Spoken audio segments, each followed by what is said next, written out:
Now, when you think of winter, you probably think of freezing temperatures, rain, and maybe even snow. So, Josh, how's the rest of winter shaping up for us? Well, Nat, it's looking like warm weather and a lot of sun. Wait, what? Are you sure about that? Well, I thought so.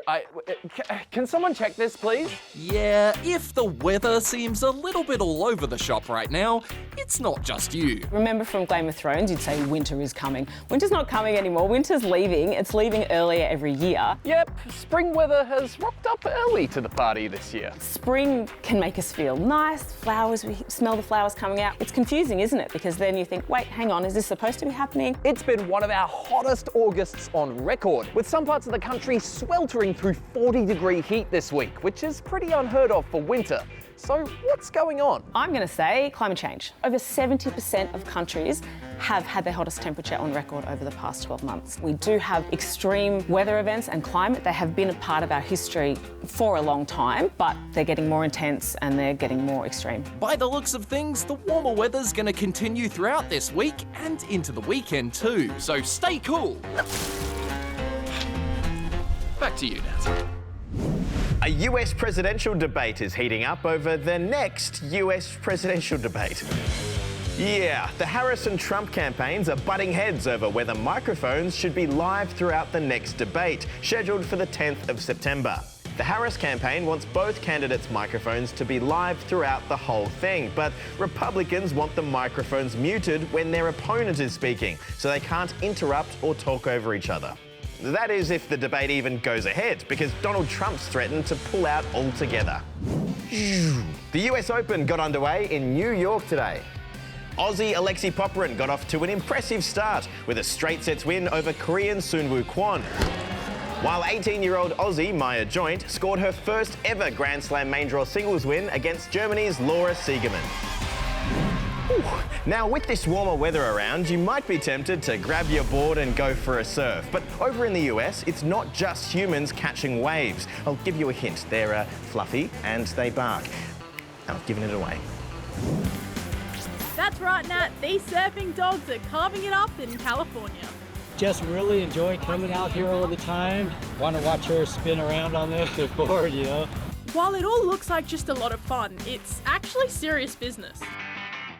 You see, these dogs are training for their local animal shelter's annual Surf Dogs Surfathon, where some of the world's most skilled, most brave and most gnarly pooches will show off their moves in front of a huge crowd. So these guys are learning the basics. This is your sweet spot, right back here.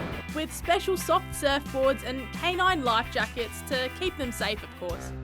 And the best part?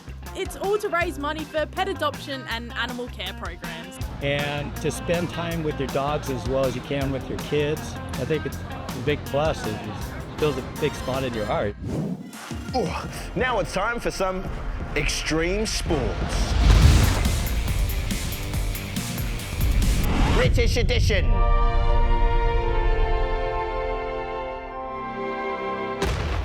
Oh, let's check them out. First up to Lancashire in the UK. Don't worry, that's gravy. Because this is the World Gravy Wrestling Championships, where 24 contestants have travelled from far and wide to battle it out in a pool of the meaty juice. And after their gravy match, contestants can get hosed down by local fireys. Now over to Wales, where the 38th annual Bog Snorkelling Championships have just taken place.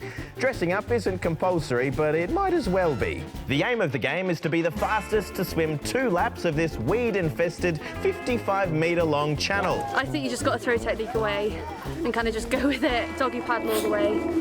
And finally, meet Britain's oldest skydiver. At 102 years old, Manette decided to celebrate her birthday by jumping out of a plane. She's no stranger to extreme sports. For her 100th birthday, Manette drove a racing car at 209 k's per hour. I wonder what she'll do next year. Good job, how was that? Oh, that was wonderful. Whew. Well, that's all from us today. We'll see you tomorrow. Bye. Great.